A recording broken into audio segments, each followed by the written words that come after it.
আজ থেকে আগামী জাতীয় সংসদ নির্বাচনের মনোনয়ন ফরম বিক্রি শুরু করেছে জাতীয় নাগরিক পার্টি।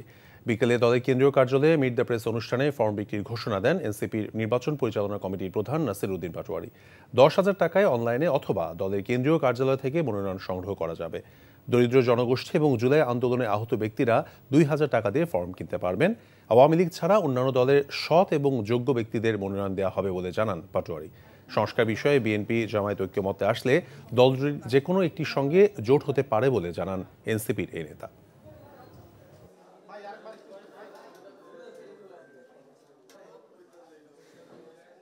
আগামী হলো 15 তারিখের মধ্যেই আমরা প্রাথমিক যেই আমাদের মনোনয়ন সেটা ইনশাল্লাহ আমরা আপনাদের সামনে উপস্থিত হয়ে ঘোষণা করব। কিন্তু এর পূর্বের প্রক্রিয়াটা বাংলাদেশের কোনো দলের মানুষের জানা নাই যে কিভাবে এই প্রক্রিয়াটা সম্পূর্ণ হয়। আমরা মানুষের সামনে এই প্রক্রিয়াটা স্বচ্ছভাবে করতে চাচ্ছি।